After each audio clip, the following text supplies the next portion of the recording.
redo here because first part of this video did not record for some reason. Yeah. So It's the spooks. it must be the spooks. Yeah. But we're going to redo the first part and then splice it with part 2 that's already been recorded. So yeah, That's okay. we'll Well, go subs, from the very beginning. here we go. My 2 stories today, subs, got to get my little spook lantern. Yeah, which the charge is about to Yeah, it's about to run die. out. But that's okay. My 2 stories today, subs, are going to be the body and the call light in room 301. Okay. They're intermingled. So Yeah. one story goes right into the next one, you know. And so there'll be 2 parts of here. Okay. Subs, you need a living will. But if you're going to get a living will, make sure who you give it to is going to follow your instructions to the letter. Because if you don't, you're at their mercy. And that's not always a good thing. I mean, I know there's people who, they'll say, oh, they would never do that to me. Yeah, they will. Yeah, they will. And I don't know if it's intentional. Sometimes it is. But sometimes they try to hang on to something that's no longer there. You know, they think they're doing what's best for you when they're really trying to do what's best for themselves. So you have to make damn sure, whoever you give power of attorney to, that they're not going to put their wishes above yours. Because if you're incapacitated or you're unconscious, there's nothing you can do. And that's what happened in this case. And this happened, subs, years and years, over 20 years ago. You know, when I was just starting out. And I was working at a nursing home, you know, before I went, you know, to the hospitals and all of that. And there was a lady in there. And we'll call her Miss Ruth. Okay. She's been gone for a long time. And she had come to the hospital, you know, well, to the nursing home, because she had got sick, but, you know, she had got better. And while she was there, you know, she was a nice person, very sweet, you know, never gave us any trouble, anything like that. Okay. She got to go home. When she went home, she ended up having a stroke, and it was a bad one. And she was paralyzed. So they brought her back to the nursing home, and we took care of her. And for a while, anyway. And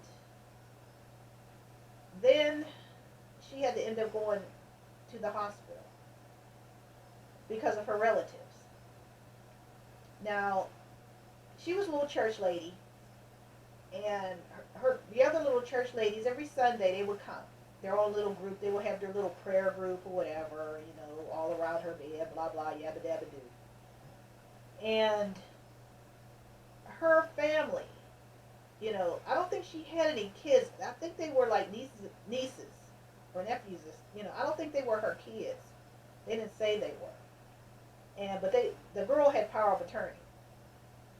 So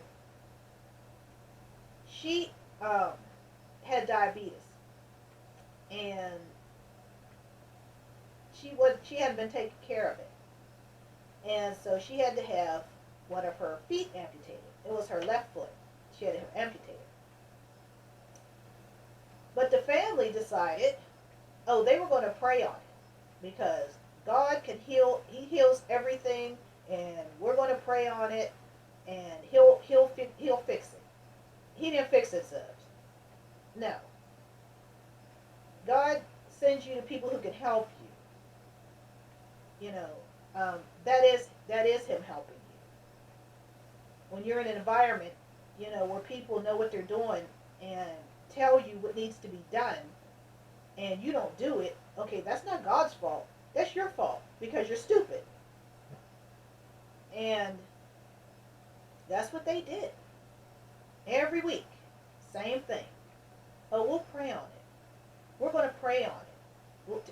God will heal her. God powerful. Yes, he is. But he has also given you knowledge to know, okay, this isn't good. She needs to go to the hospital. Family wouldn't do it. Now, when it first started, it was her foot. Okay, the doctor had already told them this is going to turn into gangrene and it's going to creep up her leg if we don't do it now. Do you think they listened to that doctor? No. God was going to help them. Really? Okay. God just sent you somebody to tell you what was going on. You're not listening to the people. So, she had to end up going to the hospital. Do you know why? Because by the time her family got around to doing what they were supposed to do, they had to amputate her leg above the knee. When it was just her foot. It had got so bad that it was starting to liquefy. And the smell was unbelievable. This is what her family was seeing. You could tell the person, she was moaning. You could tell she was in terrible pain. God's going to heal it. We have to pray on it. We're just not praying hard enough. What? You're not praying hard enough? Are you insane? Yeah, but you can't say that. But that's what you want to say. If that was you laying there, would you want somebody to pray over you, or would you want them to take your ass to the hospital? I don't think anybody's going to say, "Oh, prayer." I don't think anybody's going to say that. But like I said, when you give power of attorney to somebody, they're not going to do the right thing. Not everybody. Some will. Not everybody. Anyway, she ended up going to a hospital that I was also working at, because I always had 2 jobs. So they would take you to the nearest one. You know, so that's the one I was working at, because it was the nearest one. I didn't want to go all the way to Jerusalem. You know, I wanted to go someplace close, so that's where I worked. So I knew the lady, you know, when she came in. And I updated everybody and told them, you know, what had happened to her. And they were just thoroughly disgusted with the family. So she ended up, you know, she died because her immune system was shot. By the time they got around to doing what they should have been doing, she was so weak, and her metabolism was so weak, her heart just failed. I mean, she couldn't take anymore. She was suffering, and they knew she was suffering. How are you going to sit there and watch somebody suffer and smell what we could smell, and sit there and say, "Oh, we'll pray on it. God can do anything." God just told you that God just sent the doctor in to explain it to you. What are you talking about? People can be so stupid. Well, anyway, so she ended up dying. All right. That wasn't the end of it, unfortunately for her. Because now the family wanted her put on life support. They didn't want her taken off. She was dead, brain dead. That means her organs weren't being sent signals to work. She was dead. But they wanted her on life support. Because God's going to heal her. And she could come home. No. That's what they kept doing. They wouldn't take her off life support. Yep. So, they had to keep her on. You know how long they kept her on? 3 months. 3 months. Yep. And she had to be taken care of. And we felt bad for her. Because we're thinking to ourselves, is she trapped in that body? Or did she get out? Because if she's trapped, you know, we can't do anything because of her stupid family. Because of somebody she trusted to do the right thing who didn't do the right thing. It's okay to put your faith in God. That's not what I'm saying. But come on now. That's why God gave us knowledge, gave us medical knowledge. And common sense. Common sense ain't so common sense. Yeah, that's true. You know, you can't. God has sent you to this place. Okay, these people are telling you. Okay, she needs to go to the hospital. She needs to have an amputation because this is turning into gangrene. Her leg was liquefying right before her eyes. You could actually push it in. You know, like you do a baked potato. The next day, how you could push it in. That's what her foot looked like, and it was crawling up her leg. You know that was painful. But they were going to pray on it. Yeah. Well, you have to have faith in God. Yes, you have to have faith in God. But he didn't say be an idiot. When somebody's telling you what to do, okay, it doesn't seem to dawn on anybody. Maybe God sent these people to tell us this is what needs to be done. No. I don't know. What is it they're expecting? Did they expect her to get up and walk? What? No. No. She had had a stroke, a bad one. She was never going to walk again. Ever. And I think she figured out what was going on, even though she couldn't communicate it. I think she knew, and she was like, I don't want this. Would you want it? I wouldn't want it. I already told him. We already had that discussion. You know, I don't want to be hooked up to anything. I don't want to be brought back. Like a mummified you and you could hang out with Ain't that some shit? them. I'll be good for Halloween parties, huh, sis? Oh, wow. Wow. Weekend at Bernie's 3. Wow. I love my mummified girl. Yeah, just prop my dead ass up. With the air freshener. Yeah. Wow. Functified. Yeah. That's crazy, Subs. That is crazy. That's what they did to her. That was horrible. Why would you do that? Well, she might come back. People have come back from comas. She wasn't in a coma. She was brain dead. Gone. But they kept that body alive. For 3 months, they kept that body alive. Yep. And we had to take care of it as though it were alive. I'm saying it, but I'm not saying that to be disrespectful. She wasn't there. She was gone. Hopefully, we'll never know, but hopefully she was. Okay. That's what we did. For 3 months. They would come in talking to a corpse. But we took good care of her. She got washed every day. Her bed got changed. Her clothes got changed. We did her hair. Everything.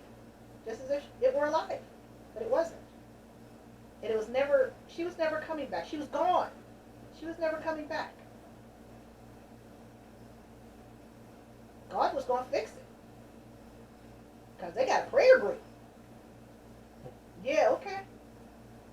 I mean, we were so disgusted. Ugh.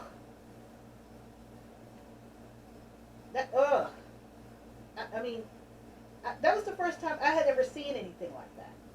That people could be so stupid and so selfish and so thoughtless to do something like that. They could sit up there and see that she was suffering. When she was in a nursing home, she was suffering. You know, they can't keep giving you antibiotics because eventually you'll become immune to it because you're taking it too much. So they have to give you something stronger. It wasn't working. You know, we could look at her. You know, that's what we used to do. We used to look at her and tell her how sorry we were.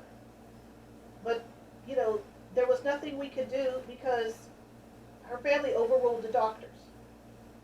Sort of led to lawsuits and all that. Yeah, they could have sued us.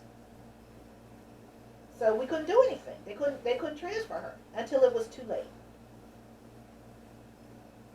And And by the time she did go to the hospital, she had lost all of her leg when she would have just lost one foot. But I think she knew what was going on, subs, and she just didn't want it anymore. I wouldn't want to go through that because you knew she was suffering. Her foot was liquefying right before our eyes. You know, it was horrible. But they were going to pray on her. Yeah, prayer does work in certain instances. Does God answer everybody? No, that's ridiculous. He picks and chooses. Just like you pick and choose, so does he. He's not going to help everybody. No. Especially under the circumstances that she was going through, she was probably praying for him to take her. And more than likely, I think he was more prone to listen to her and be more compassionate to her. And when he saw what was going on, and he took her. Hopefully, we hope that's what happened. But, I mean, nobody ever knows for sure, but there was nothing. You know, she was still hooked up to everything, but she had a heartbeat, you know, her lungs were working, but it was artificial means. She wasn't doing it. The machine was doing it. She wasn't. So, I mean, I hope to God she wasn't trapped there for 3 months. I mean, we'll never know. Nobody ever knows. I mean, we never got to ask her because she never regained consciousness. So, but before all of that happened, I mean, I know she was like, why are you doing this to me? But she couldn't say it. But there's no way they couldn't look at her face and see what she was going through. There's no way in hell. If we could see it, why couldn't they see it? And that was her family. And the church. I don't go to church, subs. You don't need to go to church for God to hear you. He will hear you at your house. You don't need to go to church and give somebody money when you can talk to God for free. And he's more prone to listen to you because you're not going to get anything out of it. I mean, if he decides to help you, that's a good thing. If he doesn't, okay, well, understand and move on. You're not going to get granted everything. You may get granted some things, not everything. No, you're not. No. I mean, if you're a good person and you want to live long enough to wait for somebody, of course. I mean, why would he not grant you that? I mean, you're going to be gone for eternity. You only, maybe you just need an hour or maybe a day. I mean, what is that to eternity? That's nothing. Is everybody granted that? No. But a lot of people are. You'd be surprised. And then there's people who, they'll wait to see you, but they don't want to die in front of you. And you know when you're dying. Everybody does. And they'll send them off the room, to get them something to drink. Oh, could you go get me something to drink? Or, go get me something to eat. When that person leaves, they'll die. Because they don't want to die in front of them. When they come back, they're gone. And then they start feeling guilt because they left. But, after you think about it for a while, like we'll take them, because you know how women are. We're more compassionate, and we're more touchy-feely, huggy, and we'll take them into the lounge and sit them down and say, well, she didn't want to die in front of you because you probably wouldn't have been able to take that. Because everybody doesn't have a quiet death. I know that's what you would like. Everybody wants to die in their sleep. That's not possible. Everybody isn't granted that. And that's what we did. To some people. Not Miss Ruth's family. We didn't do that to them. I mean, we just treated them with nothing but scorn. For what they did. Because, I mean, she had to have been asking for God to kill her. Because her family, they were going to keep her alive. They were going to keep her alive. But she was well taken care of because we took very good care of her because she was just a very nice person, you know, and she deserved better than what she got. Yep. She did, you know, she did die, Subs, and mercifully, and they did take her off. Finally, they took her off after 3 months, and we went in to, you know, they went out to call the funeral parlor, and we did what's called bag and tag, and we washed her up, put her on a fresh gown, put her in a body bag, put her name and everything, her information on tag. You tie it just like you see in the corner. It's exactly like that. You tie it on their big toe. You put them in the bag, and you zip them up. You know, and we just kept telling her how sorry we were, because we were so sorry that we had to do that to her. And we pulled the curtain, you know, left the door open. No, we shut the door. When the funeral people came, they left the door open, and they took her away. Point out your Pennywise shirt and your little devil horns. You're looking bootyful. This is my Pennywise shirt, Slips. And I got my zombie shirt on. Yeah, it says they all float down here, and I got my horns. Oh wow, you're scurry. Yeah, So, I'm scurry. yeah. So we'll splice up to part 2 on this video, so you can check it out and really get freaked out. Yeah. So, woo. So anyway, Slips. We're back. Yeah, we're back. Yeah, we had to go in and take care of it as though it were a living person for 3 months. We had to do that to a dead body. Yep. Of course, it didn't decay or anything like that because it was being kept alive. You know, the blood was being pumped through it and everything. You know, it just didn't really work. It was on fluids. You know, it didn't need to be fed. It was dead. So, I mean, we felt so bad for her. You know, because like I said, we would sit back and wonder, is she trapped in there because of these people? Because we would go in and talk to her and try to, you know, explain to her that it wasn't our fault, you know, and we felt bad for her, but there was nothing we could do because of the family. Because they were going to pray for her, and God was going to, you know, heal her, and it's not too late. It was too late 3 months ago. Now, people are just incredibly selfish and thoughtless. I've already talked to Richard about this, Subs. You know, I don't want to be hooked up to anything, nothing, okay? If I go into cardiac arrest on the table, okay, don't bring me back. Just leave me alone. Because, But we want you back.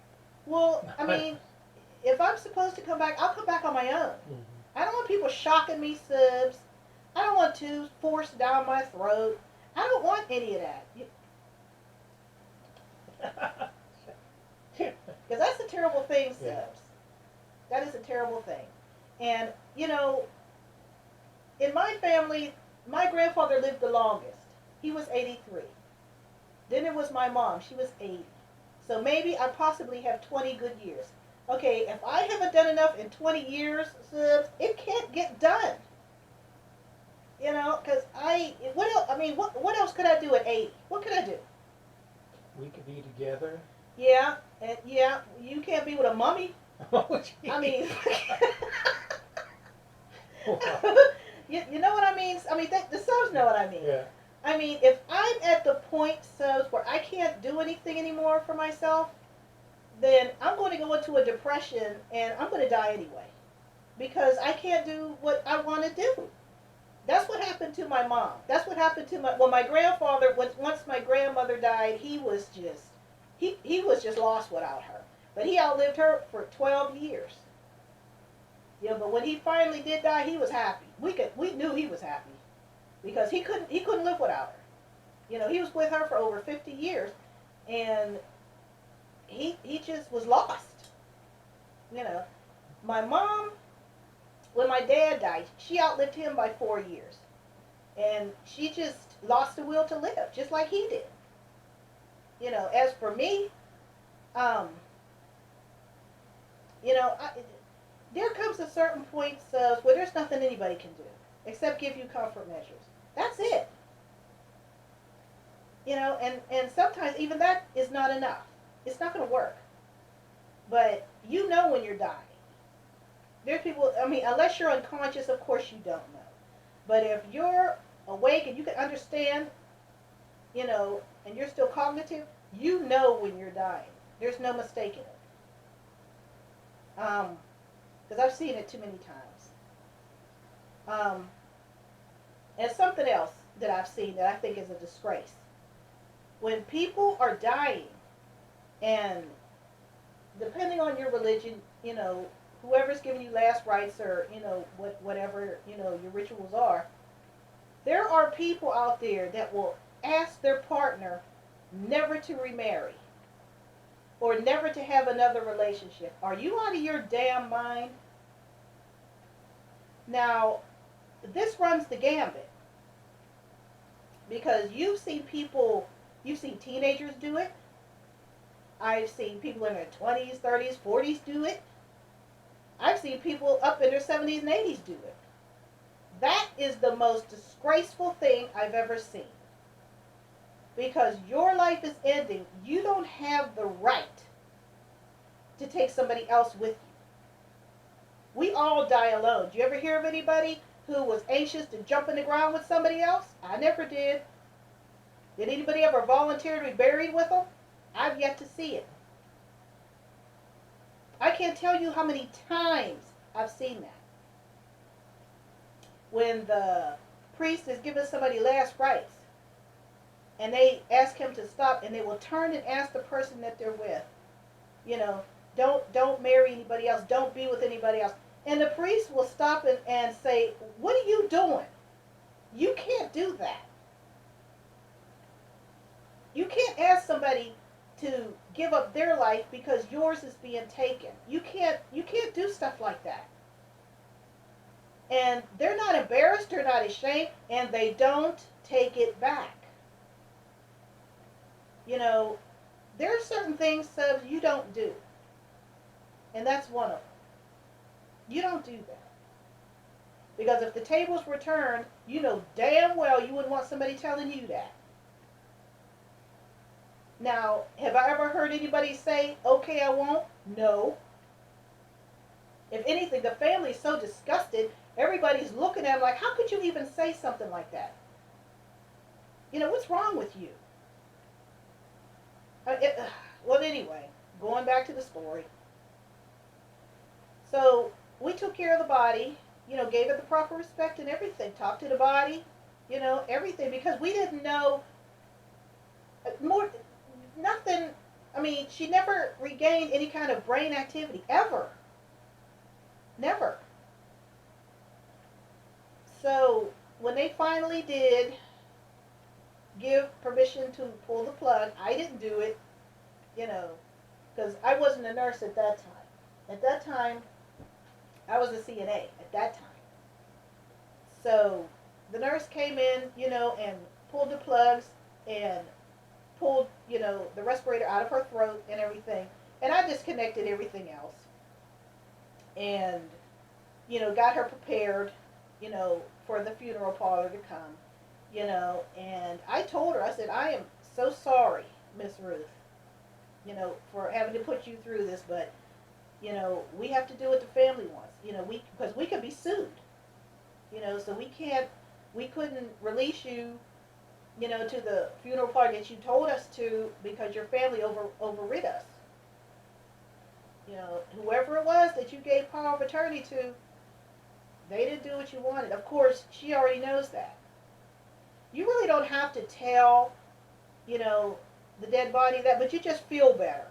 Because obviously, they already know that person didn't do what they were supposed to do. They're not dumb. She was probably standing right there and saw what was going on. But what could she do? There wasn't anything she could do.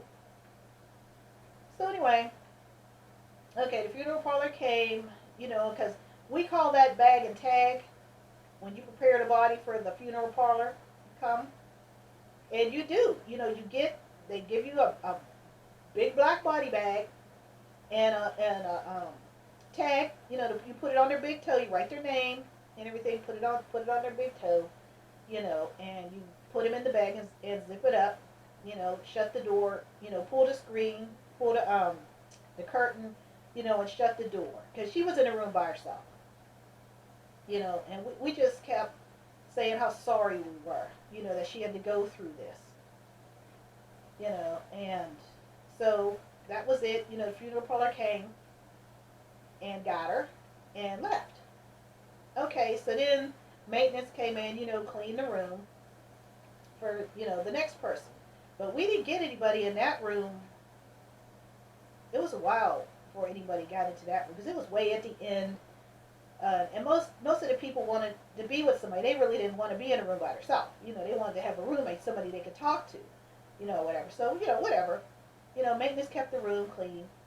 So here we go into part 2, the call light in room 301, which was her room. And like I said before, when she was there before, she had the stroke and everything. She was very nice. She talked to you, and everything. And, she was real easygoing. I only had her a couple of times. She was down one hall. I was down the other hall. But if that aide was busy, I would go down there, to see what was going on. But she would very, very seldom turn the light off. She, because whenever she got her shower, her bath, or whatever, she was happy with that. She had eaten, brought her food to her, she's watching her little TV. No problem whatsoever. Very nice person. So anyway, like I said, her room was way at the end, 301. So, about, I'll say 2-3 days later, after she was gone, okay, we're all sitting up there, because I love the night shift, Sibs, because you really didn't have to deal with the families, because families get on my damn nerves. I'm sorry, but they do. And they want you to do this, that, and the other, but if the person was home with them, damn well they wouldn't be doing it. I mean, some of these damn fools would actually come in with a list, and they would tape it up above the person's bed. Now, we're looking at this like, are you crazy? Subs, anybody who has worked in a nursing home knows you have sometimes 15, 16 people each that you have to deal with. You don't have time to do all of this for these people. Especially when you have 2 or 3 baths or showers to do in the morning. You don't have time for all of that. But these people act like that's the only person we have to deal with. Because they don't want to get their hands dirty. So, whatever. We never paid it any attention. So, as a matter of fact, we would call each other into the room and once the person was out of the room and they were, in the dining room, whatever, we always had to pull the bed and remake it. So, we would have the other aides come in, or the other aides would point that out to us. We'd go to the room and point to this list, and everybody would be laughing. Like, what? Like a list of demands. And we're just like, yeah, okay, yeah, like that's going to happen. Well, anyway, so I liked 11 to 7. Weird stuff starts happening, Sibs, between 3 and 4 in the morning. I don't know what that's all about, but it's not like midnight you think things happen. No, it's around 3 o'clock things start happening. So we're all sitting up there because it was pretty quiet. So we're all sitting up there, we're bored. And the call light came on. Room 301. There's nobody in room 301. So I'm coming up the hall, and I look and I see the lights. I forgot that there was nobody in there because I hadn't been down that hall because I was the other way. And the aide that was supposed to go to that room, I don't know where they were. So, I looked and I saw it was 301. So I go down to 301 and push the door open. There's nobody in there. So I'm like, oh, okay. I'm like, well, maybe there's a short in it or something, or maybe something's laying on it or something. But no, what we do is we put the handrails down when there's nobody in the room, in the bed. And we usually tie it, so nobody's tripping over it or anything. And I'm looking, there's nobody in there. So I'm like, oh, okay. So I come back out, go back up to the nurse's station. So we're sitting there. The light comes on again, 3:01. So we go back down there. And Linda came with me this time.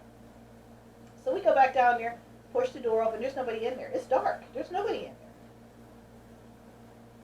So we go back over, and it's still hanging there on the rail. Because you have to turn it off on the wall. You just hit the button, and it'll go off. So we stay in there for a while. We're sitting there, nothing happened. So, okay, we leave the door open this time. Leave the door open, go on back up to the nurse's station. A few minutes later, the light comes back on. Now, we're looking like, okay, there must be something in the room. Okay, we're like, does she not know that she can leave now? That she can go or something? We were kind of confused. We really didn't know what was going on, but Linda and them, they were getting scared and they didn't want to go down there anymore. But, I'm thinking to myself, well, however she was in life, she's going to be that same way in death. She's not going to be mean or anything because she wasn't a mean person. Tragic circumstances happened to her. And her family did not do right by her. But we always did. We always were nice to her. She was just a pleasant person. So we weren't, she never gave us a hard time. She was a joy. We didn't, think anything bad about her or nothing. So I go back down there like, are you going back down here? And I'm like, well, yeah. I said, number one, you got to turn the light off. I said, number two, I said, maybe she doesn't know she can leave. Maybe she thinks she still has to stay there when she don't. So I'm still, by this time it was like 3:30 in the morning. So I go back down there. And, I walk in. And when I walked in, the light went off. Now, I didn't turn it off. The light can't just go off. You have to turn it off. But when I went in there, the light went off. So I went over to the bed, and I turned the light above the bed on. And I said, Miss Ruth, I said, you don't have to stay here anymore. You're free to go. I said, you don't have to be here anymore. I said, you had to before. I said, but now, no. I said, now you can leave. I said, if you see a light or if somebody's waiting for you, I said, go with them. There's no reason for you to stay here anymore. You can leave.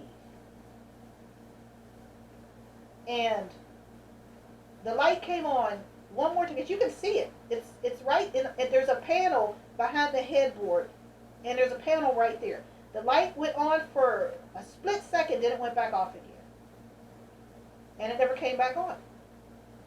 For the rest of the night, or for the weeks that followed, it never came back on. So I'm thinking, I don't know why she was still there, or maybe she just felt somebody needed to tell her to leave. You don't have to stay there anymore. You can go. You're free now. Your burden is over. And that light never came back on after that. So, subs, if you have a living will, or you want something specifically done, talk to your people while you still have your senses. Because like with my mom, she told us that when we were little kids. So as we got older, we knew what she wanted. So we did exactly what she wanted. She didn't want to be hooked up to anything, or anything like that. And the only thing that when my mom collapsed the last time at the house, she collapsed on me, and I had to call 911, and I had to prop her up on the pillows to go downstairs to let the paramedics in. And her heartbeat was really weak and everything. And when they put her in the ambulance, she had went into cardiac arrest twice and died twice. They didn't tell me that. I don't know why they didn't tell me.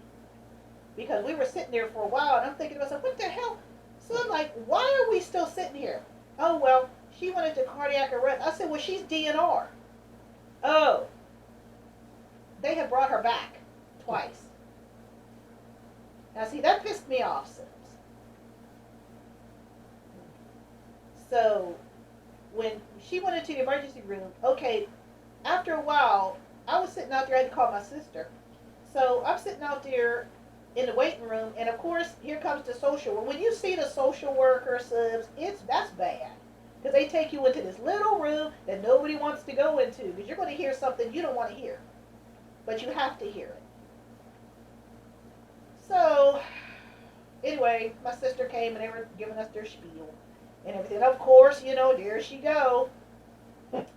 Is she dead? Well, when did she die? She wasn't.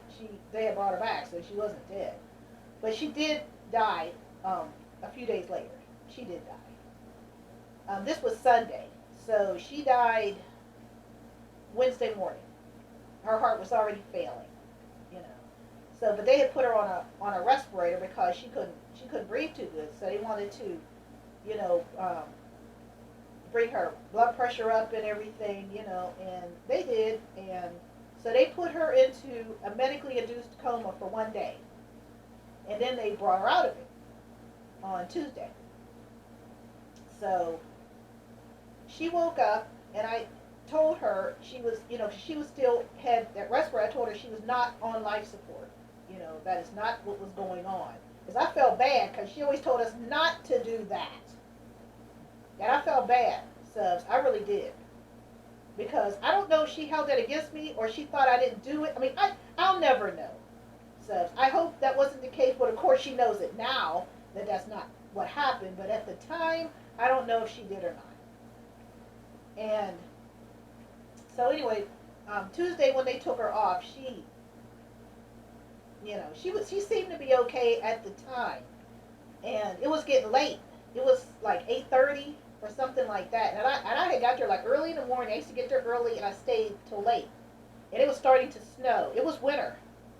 It was 2 weeks before Thanksgiving, and I told her, that I was going to go home, and she was, she was alert and everything, and I told her, well, I'm going to go home, but I'll be back early in the morning.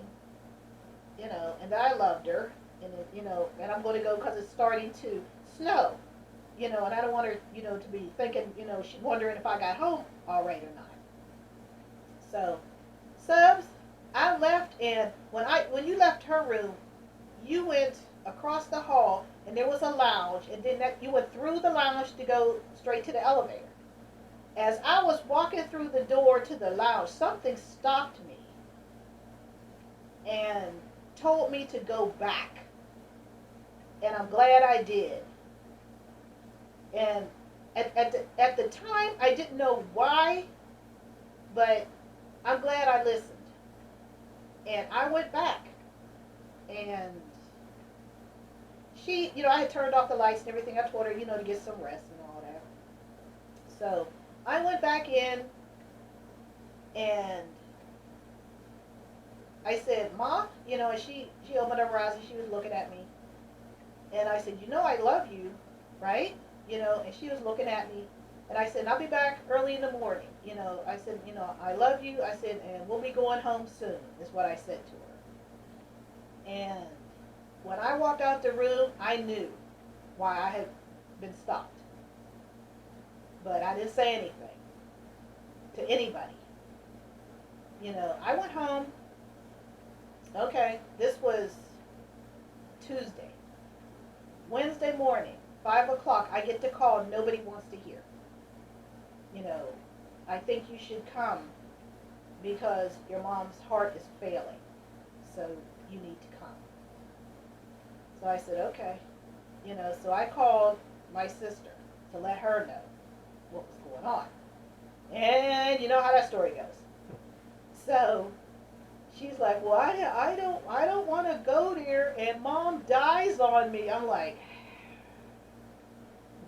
okay, I'll go, So I'm getting ready and everything, and so I couldn't get off the phone with that dumbass, because she kept calling. I'm like, well, how am I going to get to the hospital if I keep having to talk to your dumbass? I said, when I get to the hospital, I'll call you and let you know what's going on, I didn't get to the hospital, Subs, It was like 8:30, quarter to 9, something like that. Because I'm fooling around with this damn fool. But in the interim, the doctor had called me. And I told her, I said, look, I got to get off the phone. I said, because the doctor's calling. Okay, well, call me back because I hung up on her ass. Well, anyway, the doctor called. Now, listen, Subs, is this the stupidest thing you've ever heard?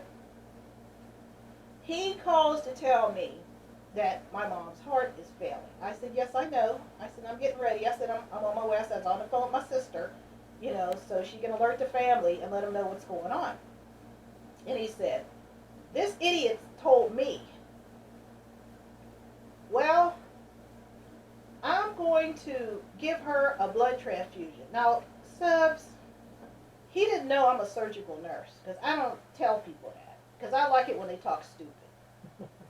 And I said, what? Yeah, I'm going to give her a blood transfusion because her organs are going to start to fail. I said, of course they're going to start to fail because her heart is failing. I said, so you're going to waste blood that you could be giving to somebody who has a chance to live and give it to somebody who's dying? Well, her organs need oxygen. I said, her heart can't pump the. I said, am I speaking German? She can't. Her heart isn't pumping fast enough. It's not strong enough to circulate her blood. She's dying. I said, you will not give her a blood transfusion. I said, as a matter of fact, you will take her off of everything. Well, she's on heart medicine and she's on high blood. I said, yeah, I know. When I get there, I want everything off of her. Period. Well, you have to sign it. I said, I'll sign the damn paper. I said, don't worry about it. Well, we can still keep her on oxygen. I said, well, whatever. I said, but any kind of fluids that she's on, take her off. Now. And the line went dead for a while. Oh, okay, well, I'll have you have the paperwork ready. So I'm like, you simple asshole. I mean, how many people has he told this to? And they've wasted blood on somebody young or somebody who has a chance. My mom was 80 years old and dying. If your heart is failing, your heart can't pump the necessary blood to get to your organs. So your organs are going to fail. That's what happens. Okay, she never regained consciousness. I got there 8:45. She died an hour later. I think she was waiting for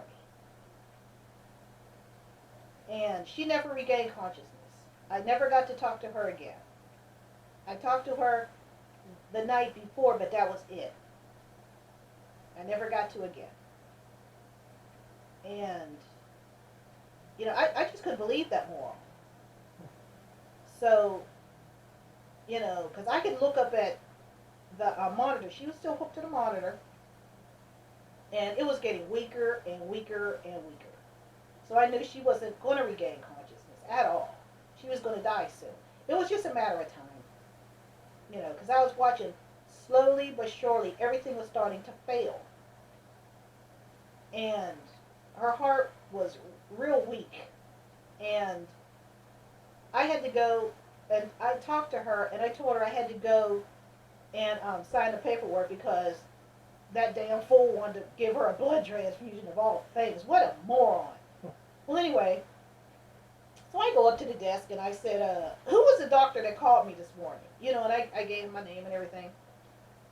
And they were like, oh, that's Dr. Such and Such. I was like, yeah. There's supposed to be a paper up here for me to sign because I wanted my mom taking off everything. Oh, yes. It's a pink slip. I don't know what it would be down here, but that's the way it is up in Pittsburgh. It's a pink slip.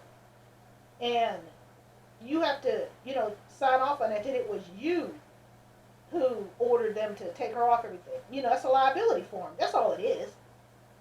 And I was like, yeah, because I told them to take her off because that's what she told me to do.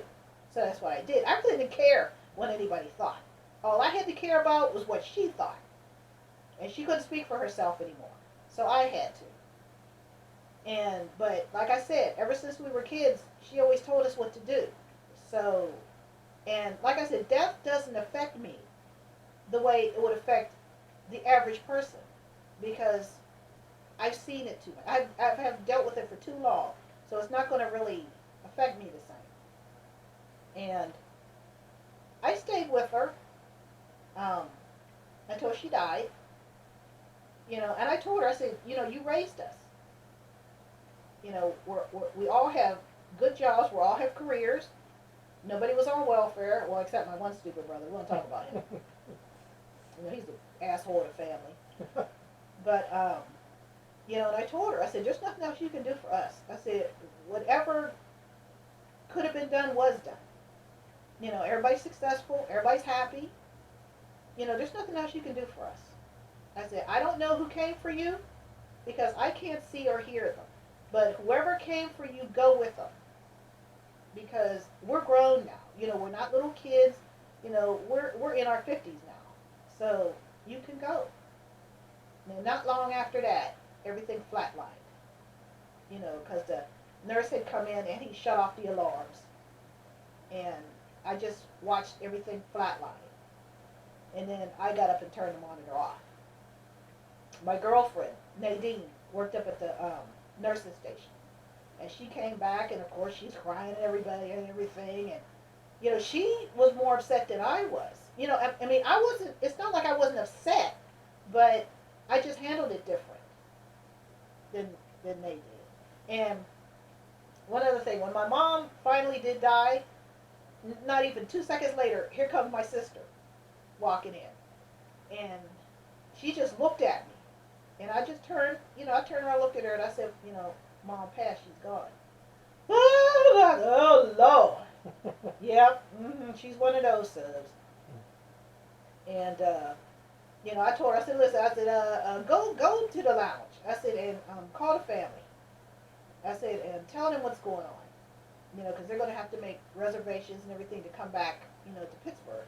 I said, so, you need to let everybody know what's going on.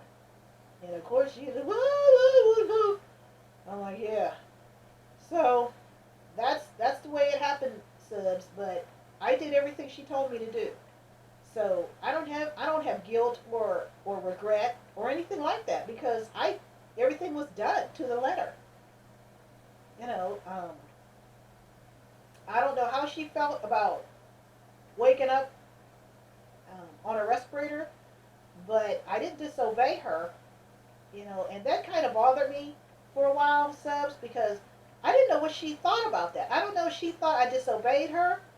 I'll never know because I never got to ask. I never, so I don't know. But I'm sure now she knows that's not what happened. But at the time, I mean, that just gnawed at me, that how did she think that I did something she told us never to do? And I think, I don't know. I hope that wasn't the case, but I'll never know. Maybe that's a good thing. I don't know. But so you better know what you're doing. If you have a power of attorney, you better know what you're doing, and you better make damn sure whoever you give that power to is going to follow your instructions to the letter. If you have a do not resuscitate as a DNR order, you better make sure your doctor knows it and it's in your medical file. Because if it's not, and nobody can find it, they're going to go to your power of attorney. And if your power of attorney changes their mind, and they're asking you, well, do you want us to resuscitate them? Do you want us to shock them? They're going to do it. If they tell them, yeah. So, if you tell them no, that's not what I want. If you're incapacitated, they're going to do what your power of attorney told them to do. So, you better make sure that's in your records, and you better get somebody you can absolutely trust. Because there's another story that I'll be telling you next week about somebody who didn't do what they were supposed to do and were punished for it. The person came back. Yeah. person came back. The body didn't come back, but the person came back. And we saw it. So, yeah, that's the story that we'll tell, next week. Oh boy. Yeah. Yeah. The anticipation builds. Yeah. So, like I said, everything's not going to be a happy ending. But most of the time it is, because most people will honor what it is you said to do. But if somebody wants something of yours, they may try to, like, if there's something in your house that they want, they may want you to say they can have it before you die. This person was greedy. And if somebody who's dead, you take something they don't want you to have, it's not going to last. Because they don't want you to have it. It's either going to turn up missing, or it's not going to work anymore, or it's going to break. Because they didn't want you to have it. But, yeah, the story I'm going to tell next week is about somebody who was so thoughtless and so selfish that they figured, oh, well, they're dead now, they can't do anything. Not true.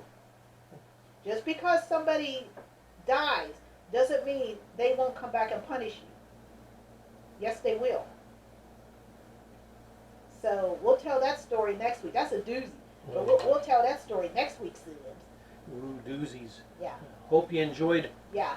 With my lantern. And my devil ears. Yeah. Hope you enjoyed this story from Kate, because boy, oh boy. Couple stories. Yeah, a couple stories. They were creepy. Yeah, just like your shirt. Just do the right thing, Subs, Yeah. and you don't have nothing to worry about. Just like your clown. Yeah. This is Pennywise. Pennywise. Yeah, Pennywise the clown. Oh my. Scurry. Well, until the next spooky Yeah, venture. until next week, Subs. Adios. Bye. Woohoo. Woo.